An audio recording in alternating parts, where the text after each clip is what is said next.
información, vamos a la ajetreada actualidad, que es no menos interesante, por cierto.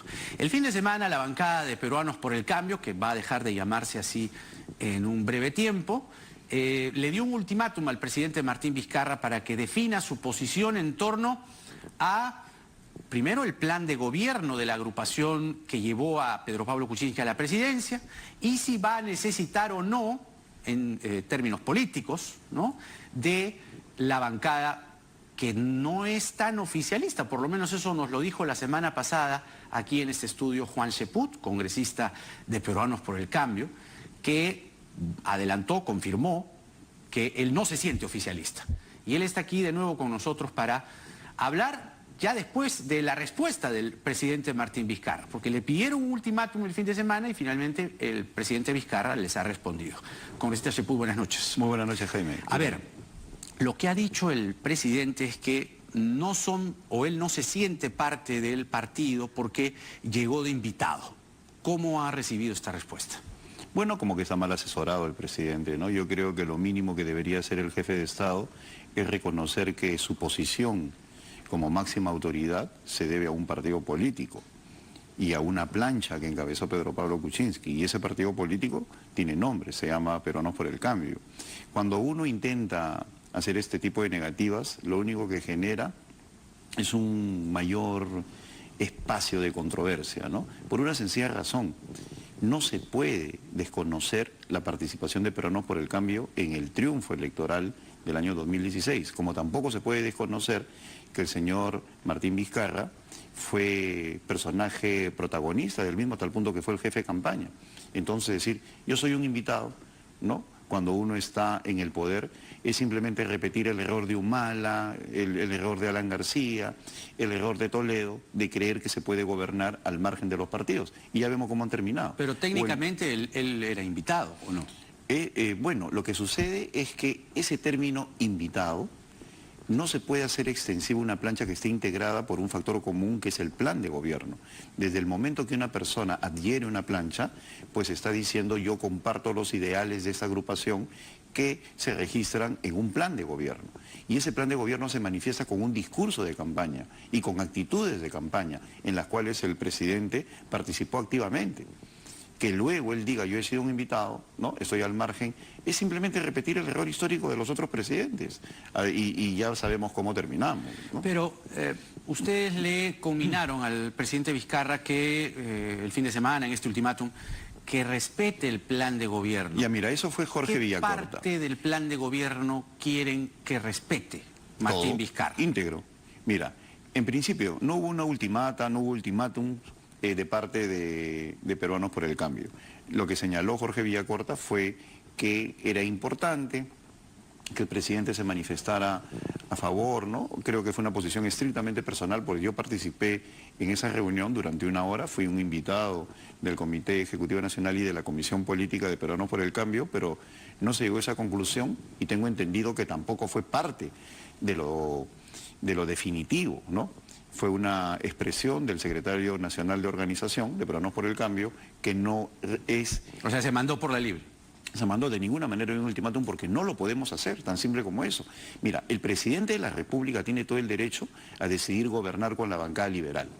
Eso no se lo podemos cuestionar, como que lo viene haciendo. Tú insistes en eso. Pero por favor. El presidente Vizcarra está gobernando con la bancada liberal. Así es. Ayer estuvo aquí Gino Costa, le manifesté, le expuse, le comenté justamente tus declaraciones de la semana pasada, y lo que dijo fue, me inquieta mucho, me preocupa mucho que una bancada esté tan dividida, ¿no? Estoy interpretando sus palabras, y que no respalde a un presidente que tiene más de 60% de aprobación. No le entraba en la cabeza que una bancada como la de ustedes no esté apoyando sólidamente a un presidente que tiene 60% de aprobación. Eso demuestra cuál es el espíritu de la bancada liberal. Lo apoyan porque tiene 60%. Y por eso no apoyaron a Pedro Pablo Kuczynski cuando tenía 10. ¿No? Nosotros lo apoyamos así tenga 1 o 60. Esa es la gran diferencia con la bancada liberal. Pero a Vizcarra no. No, en el caso del presidente Vizcarra no es una cuestión de popularidad. Es una cuestión... No digo que no lo apoyen ahora. No, es una cuestión de sintonía. El presidente ha decidido gobernar con ellos y está en todo su derecho. Y yo estoy en todo mi derecho de señalarlo, porque yo no entro en medias tintas. Acá, ¿quiénes son los que tienen ministros? quiénes son los que tienen funcionarios, quiénes son los que tienen coordinación, quiénes son los palaciegos. La bancada liberal, lo único que reclamamos nosotros es coordinación. ¿Con quién? Con los ministros, o con el presidente del Consejo de Ministros. Una coordinación mínima porque es el atributo fundamental de una bancada oficialista. Y si la coordinación se da con ellos, pues en buena hora. El presidente está en todo su derecho. Lo que no puede haber es un oficialismo con complejo de inferioridad. Es decir, que son oficialistas, pero se avergüenzan de decirlo. Y eso ya debería preocupar al presidente, porque el oficialista tiene que sentirse orgulloso de ello, como nosotros en su momento con Pedro Pablo Kuczynski. Y en este caso la bancada liberal tiene todos los atributos del oficialismo, como te he señalado, tienen ministros, permanentemente están con el presidente en Palacio o en el avión, tienen funcionarios, tienen coordinación directa, pero dicen, no somos oficialistas. Entonces, ¿cómo el presidente de la República no se da cuenta de eso? De que es absolutamente endeble esa relación. Y aún más, ¿cómo es posible que no apoyen a un presidente 65%? O sea, cuando tiene uno no hay que apoyarlo.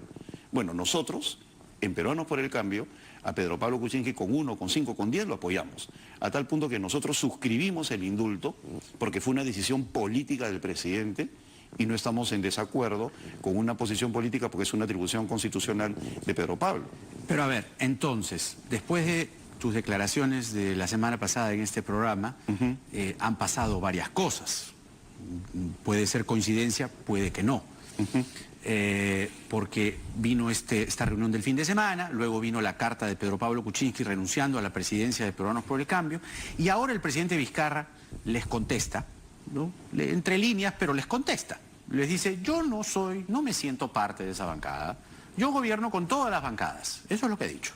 Entonces, esa para ti es la respuesta definitiva a que ¿no va a contar el presidente Vizcarra con ustedes como bancada oficialista? Ese es un gatopardismo, ¿no? El que gobierna con todos no gobierna con ninguno.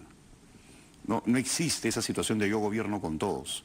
Más aún en una situación de antesala electoral en la cual cada uno de los que hoy lo aplauden van a buscar su propia identidad.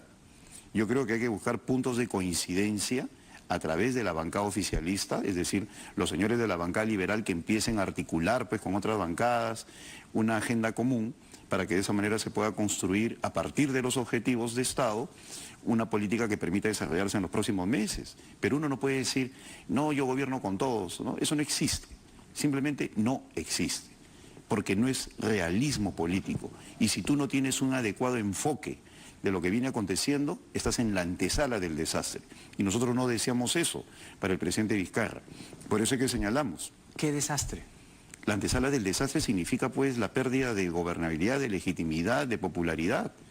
Cuando una persona gobierna en función de un esquema de popularidad, pues simplemente empieza a hacer cosas que satisfagan ese porcentaje y se olvida de las reformas, se olvida de los consensos, se olvida y al final eso genera un desastre para el país. Entonces, ¿cuándo van a tomar finalmente una posición? Porque esto ya parece una telenovela. Bueno, turca, ¿no? yo ya tomé una posición, yo no tengo por qué pedir que el resto me acompañe. Pero militas en la bancada. Ah, por supuesto, porque yo soy de los que cree de que es adentro donde tenemos que agotar cualquier tipo de discrepancia. Pues, ¿cuándo van a arreglarse? Como te he dicho, lo fácil es renunciar. Yo presento mi cartita ahorita, renuncio, ¿no? Y entonces, qué bacán. Pero no es así, pues la política es tragarte sapos, luchar desde adentro, plantear tu posición, expresarla, manifestarla, confrontarla y entrar a la polémica si es necesario. De acuerdo, pero eso tiene que terminar, es decir, no siempre van a estar tragándose sapos, es una situación debatiendo. ¿Por qué? Porque está el país mirándolos. Bueno, entonces y el está país el presidente tiene que entender... y una democracia necesita una bancada de gobierno, porque si no, la democracia y el equilibrio de poderes no funcionan. Completamente de acuerdo, es que por eso que nosotros decimos que se sincere la situación. ¿Quién la tiene que sincerar?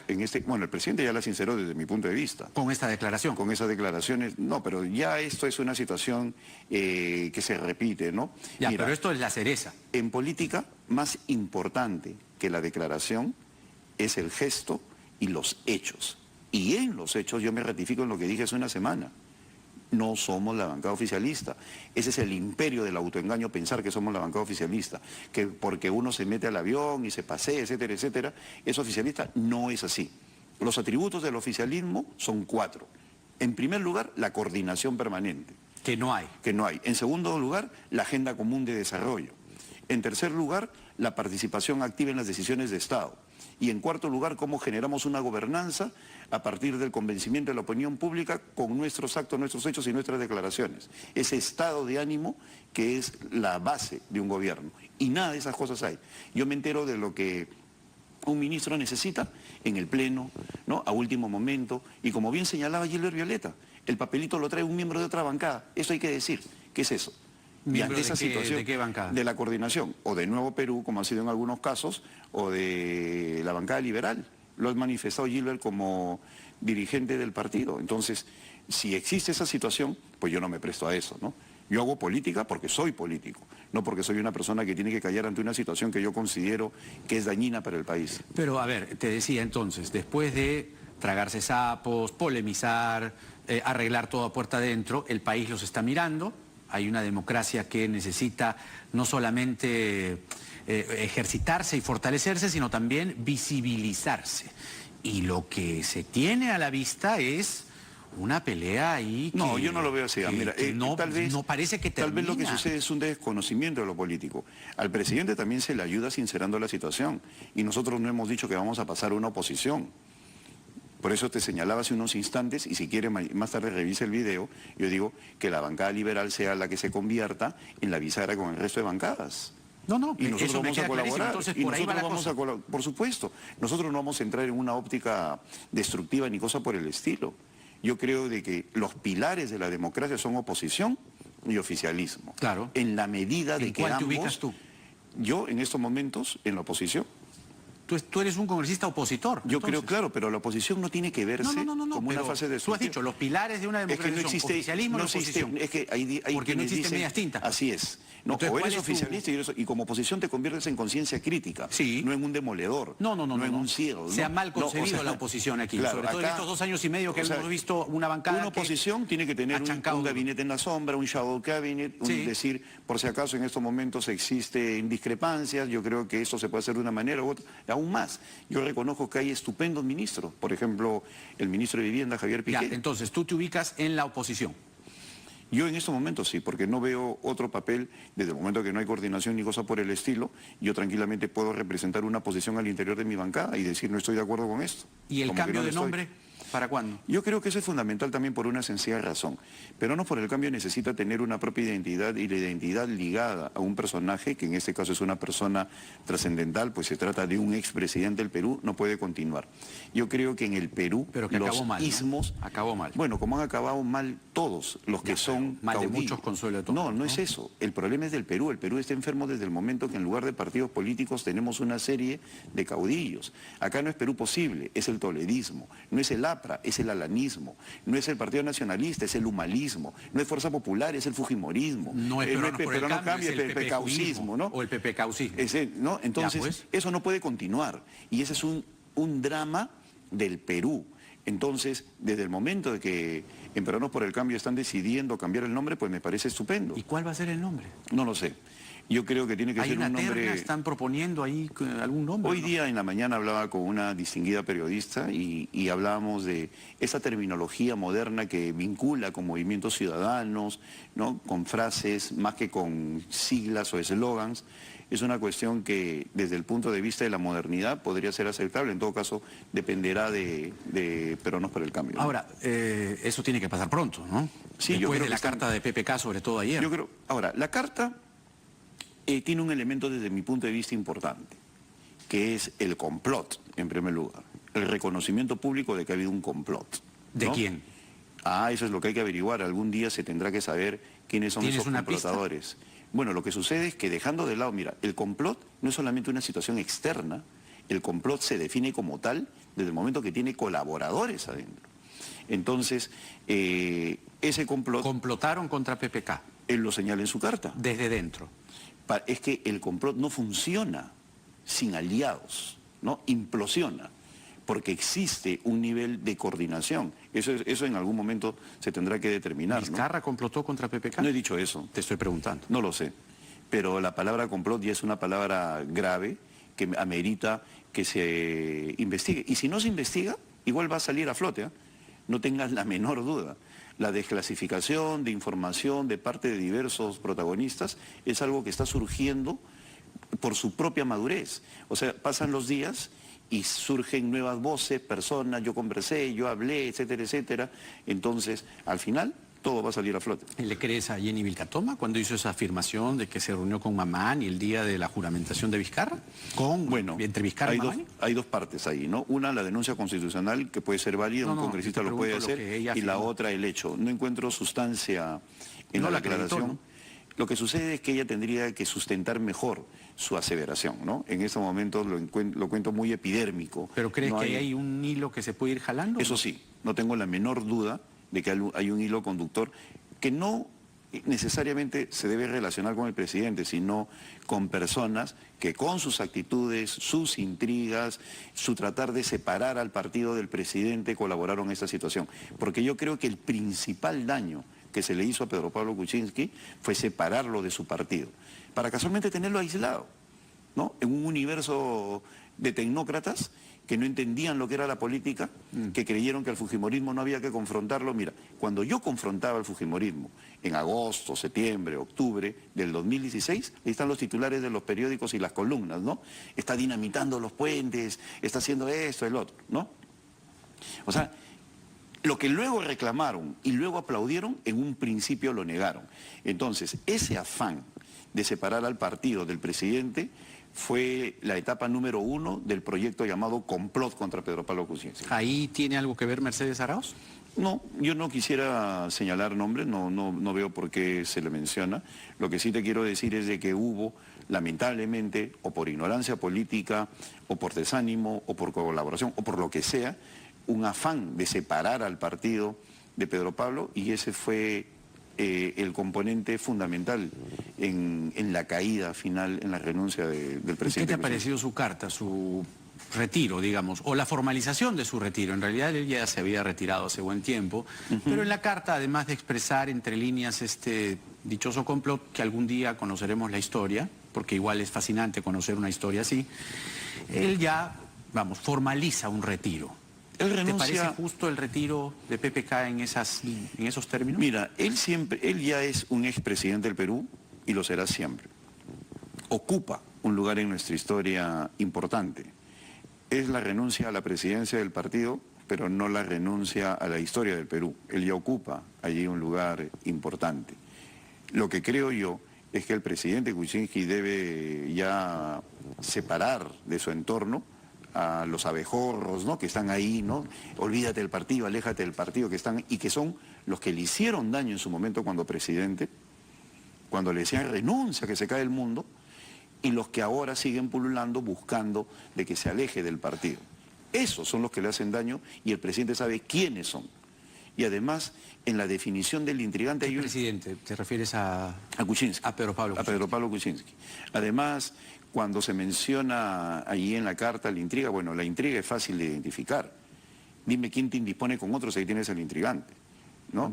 Y la clásica del intrigante es decir al intrigante, ¿no? Así como el ladrón dice al ladrón, el intrigante dice al intrigante, ¿no? Entonces, esos válidos, esa gente que lo rodea, creo que el presidente debería desprenderse de ellos, ¿no? Bueno, pero a ver, tampoco es tan difícil, ¿no? Porque no son muchos. Yo digo, mientras te escucho estoy anotando nombres, viendo rostros y además recordando hechos, ¿no? Por ejemplo, a ver, Mercedes Arauz y el grupo que más cercano a PPK mandó a Vizcarra a Canadá. Después, cuando vino lo de la vacancia, le pidieron que renuncie y ahí hubo todo un impasse, un infighting entre Vizcarra y Mercedes Arauz. Y otro que anda también muy cerca de PPK es Gilbert Violeta. ¿Tibio? No lo sé. Mira, ¿Frío? no he traído un termómetro, pero en todo caso lo que sí te puedo señalar es que los hechos, los nombres de los protagonistas, las acciones, la evidencia fáctica saldrá a flote. Y creo que más bien Gilbert con el partido siempre ha tenido un esfuerzo, al igual que Salvador Geresi, de querer enhebrar una adecuada composición. Oye, ¿no?, que ¿viste los permita tweets de ayer de gobernar. Salvador Geresi? ¿El tuit? No lo he leído. ¿No lo viste?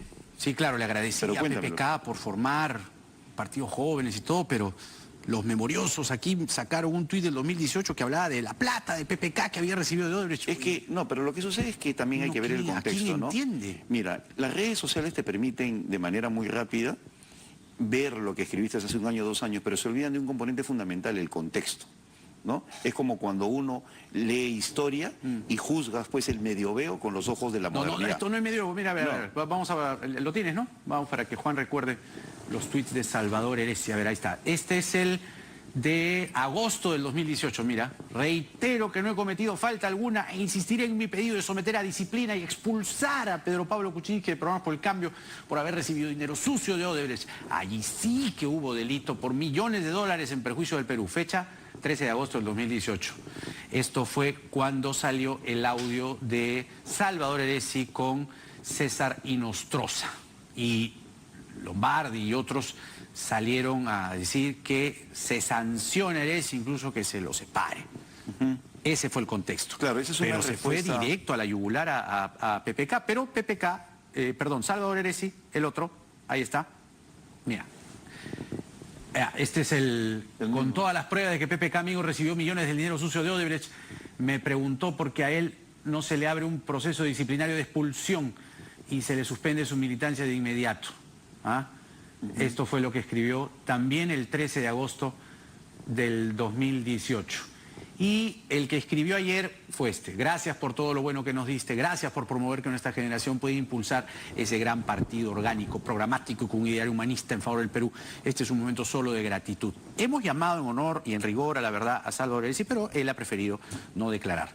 ¿A cuál Salvador Heresia le crees? No es medioevo, Esto no, es de ahorita acuerdo. nomás. Todo el mundo tiene su Mr. Jekyll y su Mr. Hyde. ¿Cuál es? Bueno, el Jekyll es el de... Bueno, lo que... agosto. Claro, yo comprendo que en ese momento, Salvador, que es mi amigo,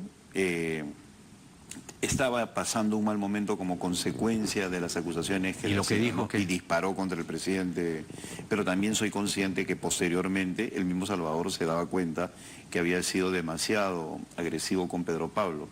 Pero en que todo caso, reculó, digamos... bueno, en todo caso, ¿se la evolución es saludable, ¿no? Y si en esos momentos hay un agradecimiento, yo creo que es una evolución que él podría explicar mejor, ¿no? Claro, pero digamos, con tweets así como los de agosto, no es que PPK pase a la historia. Mira, a veces la política es emocional, por eso es importante tener la cabeza fría en política. Lanzar un tuit puede ser tu condena a posteriori, y en ese sentido yo no culpo a nadie, ¿no? Porque sé perfectamente que la emoción a veces nos puede llevar a la sinrazón o a la exageración, y sobre todo afectar a algunas personas. Lo positivo es que luego de un tiempo hay ese cambio en Salvador y él es con lo que me quedo, ¿no? Bueno, te quedas con el presente. Ahora, como congresista de la oposición, porque tú has dicho que acá esto se sostiene en oficialismo y oposición. Tú has dicho que esta noche que eres un congresista de la oposición. Como congresista de la oposición, ¿cuáles van a ser tus acciones en estos 2 años y pico que quedan? Bueno, yo creo que lo fundamental es hacer una especie de gabinete en la sombra que permita controlar el trabajo ministerial y obviamente aportar cuando sea necesario. Es una figura británica, ¿no? Claro, que lamentablemente ha quedado en desuso en el país. Yo creo que los parlamentos tienen que tener los respectivos alter egos de cada ministro para poder señalar los desvíos, los aciertos y las ausencias. ¿Quiénes conformarían ese gabinete en la sombra? Bueno, tendríamos que ver. Yo creo que en la bancada, por ejemplo, en Peruanos por el Cambio, Gilbert Violeta bien podría encargarse de todo el aspecto vinculado al ministro de Justicia, ¿no? Ya que Gilbert Violeta es una persona que maneja ese tema. Un ministro de Justicia en la sombra. Claro, ahí tienes Gilbert Violeta. ¿Quién más? A Carlos Bruce o a Mercedes Arauz en el caso de los sectores economía y de producción, ¿no? Y faltas tú. Bueno, yo podría colocarme en trabajo, ¿no? En general en otros tópicos, salud también me interesa, infraestructura, transportes y comunicaciones, educación, que creo que está aletargada totalmente. Creo que la educación no tiene el ritmo que debería tener para pensar en un país de cara al 2021. Es decir, a veces el acicate es fundamental para que de esa manera los ministros entiendan que sin tener enemigos al frente ni adversarios, hay personas que discrepan de sus posiciones y como consecuencia de esa discrepancia que ha estado tan ausente en estos 2 años y medio iniciales, pues ellos pueden empezar a trabajar de una manera distinta, ¿no? Y mejor. Lo peor es la ausencia de crítica. ¿Crees que ahora no hay crítica? Es que hay una complacencia generalizada. Y al político le corresponde cambiar el rumbo de los acontecimientos sobre la base de una crítica constructiva y de esa manera de un cambio de actitud. Cuando hay una complacencia generalizada como la actual, el resultado es la mediocridad, crecimiento de 2-3% que no llevan a ninguna parte. Entonces, sin que eso constituya una crítica al gobierno destructiva, constituye sí un reclamo necesario de un grupo de políticos que queremos lo mejor para el país. Y eso creo que es lo fundamental. Bueno, lo que está claro es que Vizcarra no va a gobernar con el plan de gobierno que ustedes reclaman que debiese trabajar en lo que queda del Ese es otro quinquenio, aspecto digamos, fundamental, ¿no? Yo siempre he defendido la bicameralidad, el presidente no la quiere. Siempre he defendido la reelección, el presidente no la quiere. Soy de los que piensa que el presidente Fujimori no debe estar en la cárcel, debería estar en un arresto domiciliario, por ejemplo, y para eso hablábamos en la campaña de la posibilidad de presentar un proyecto de ley para que el expresidente Fujimori tenga un arresto domiciliario. Pero no quisieron los de Fuerza Popular, pues. No, y también ahí el ministro de Justicia ha dicho de que tiene que estar en la cárcel y cosas por el estilo. Yo discrepo con eso, con esa posición del gobierno, que es la posición de Verónica Mendoza, ¿no?, de la bancada liberal, ¿no?, de que tiene que estar en la cárcel. Yo creo que en el Perú tiene que haber una gigantesca reconciliación. Una reconciliación basada no en quién tiene que estar en la cárcel, sino de qué manera unimos objetivos comunes para pensar en un país que aprenda a pasar la página. Ahora, no pero con Odebrecht eso es bien difícil, ¿no? Con Lavajato y todas las confesiones que se vienen y las pruebas que se vienen. Mira, Lavajato va a ser una gigantesca lavandería política en el sentido de que al saber quién es quién tienen que salir del escenario. Y desde ese punto de vista es positivo. Esa purga que sea consecuencia del conocimiento de quién es quién en el país que ha recibido coimas va a ser necesaria. Lo que no hizo un cambio generacional lo va a hacer un cambio judicial, ¿no? Es decir, a partir del testimonio, tales personas recibieron coimas, pues tienen que desaparecer del escenario político y eso va a ser positivo. ¿Crees que la situación del presidente Vizcarra, que no estamos hablando ahí propiamente de una coima como tal, comparada o equiparada a los otros casos, pero sí de dinero a cambio de su empresa como proveedor, que no lo dijo, que lo ocultó y que ahora viene digamos, una investigación preliminar en el Congreso de la República? El propio presidente ha pedido que vayan y lo interroguen a Palacio. ¿Tú crees ahí que se le puede complicar las cosas al señor Vizcarra en el transcurso, en el mediano plazo, digamos, o no? Los hechos favorecen al presidente. El presidente ha estado en una empresa inactiva desde el año 2008, no ha tenido contrato con el Estado, él no era funcionario público y por otro lado él ha manifestado su completa disposición a ser investigado. Yo no creo que esto afecte al presidente de la República porque no existe delito y por otro lado considero que la acusación constitucional es absolutamente incongruente con lo que dice nuestra Carta Magna, que el presidente no puede ser juzgado durante su mandato, ¿no? Ya, entonces por ahí no ves, digamos, mayor problema. Y en buena hora, porque no se puede tampoco estar acusando al presidente por quítame esa paja. Yo lo critico por su posición política. Yo lo critico porque creo que el gobierno tiene que sacudirse. Pero no voy a inventar... ¿Sacudirse de quién? ¿O no, quiénes? sacudirse en términos de que despierte para que algunos ministerios aceleren su performance. Pero de ninguna manera voy a ponerme de parte de aquellos que inventan acusaciones constitucionales para perjudicar al presidente de la República. Ahora, cuando dices, ya viene un instante Rosario Sacieta, ya vienen unos instantes en el programa, cuando dices y reclaman ustedes que Vizcarra gobierne con el plan de gobierno, es un reclamo válido. Sin embargo, si te pones una mano al pecho, ¿tú crees que Kuczynski o Peruanos por el Cambio ganó por el plan de gobierno? Bueno... No, pues no ganó por el plan de gobierno, ganó por el antifujimorismo y esos 40.000 votos que hicieron la diferencia. Hay algo que se llama honrar el compromiso electoral. Y en el país, el hecho que no estemos acostumbrados a honrar el compromiso electoral no significa que esté bien que desconocer el plan de gobierno. Si nosotros estamos planteando que el plan de gobierno sea la base de las políticas públicas en el país, pues no solamente estás honrando un compromiso electoral, sino que por otro lado estás dando un derrotero, una conducción, un norte, que es lo que creo yo está ausente. Decir vamos a luchar contra la corrupción no es ningún objetivo, es una generalidad. El cómo lo haces es otra cosa. Entonces es fundamental determinar un conjunto de políticas públicas que nos permita crecer como país.